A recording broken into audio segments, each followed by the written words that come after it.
Hey, I'm Jeff. And I'm Phil, and we're the Cocktail Dudes. Today we're going to make our Tonka Bean Syrup. One of our most delicious sweet syrups, right? Yeah, it's a very good syrup. It's the Tonka bean is from a flowering tree in South America. Yeah. And it has, like a vanilla, sugar kind of flavor. That's the most relatable flavor to it. But it also has kind of like some allspice, floral kind of notes to it. Yeah, I get dried fruit. Mm-hmm. Phil gets baby powder. I think it's because you have the kid in diapers still. For the perfume of it, it's very perfumey. Every time you smell it, you smell something different, really. Mm-hmm. Yeah. And I love having it around because when you walk in the studio, that's the first thing you smell. Right. Right? Mm-hmm. It's not like vomit like we used to be in the old days, right? So we use this currently in our Tonka Old Fashioned and our Here and Now cocktail.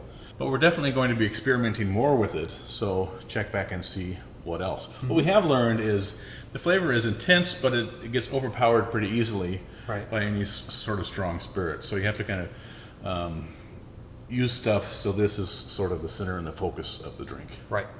So to make your Tonka bean syrup, you need some sugar and water and some Tonka beans. Mm-hmm. Yeah, it's not that hard.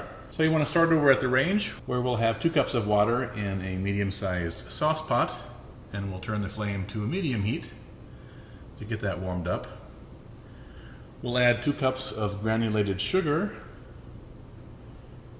and stir that as the water warms up to dissolve the sugar.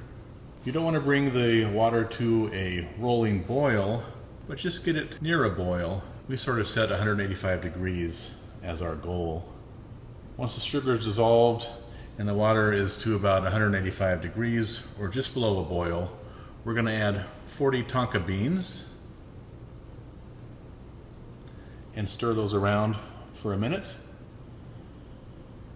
Then turn off the flame and let it sit on the countertop to cool and infuse for about 4 hours. Tonka beans you typically see used in desserts, and typically they're shaved over some sort of chocolate mousse or something just to give a nice fragrance, and because a little bit of it goes a long way. Right. But the outer shell of this seed is where most of the flavor is. And there's flavor inside, but there's also a little bit of bitterness in sort of the yellow, pulpy inner part of the seed. And so when we boil these to make our Tonka syrup, we put them in a hole. We don't chop them up in any way. Right, and that's because we don't want to get that bitterness from the inside in the syrup. And through a fine mesh sieve, you simply want to strain out the solid bits and throw those away. And then pour the cordial into a clean glass bottle, cap it, and store it in your refrigerator. So here's our Tonka bean syrup. It yields 2 3/4 cups, and this will last in your refrigerator for up to 8 weeks. Enjoy. Cheers.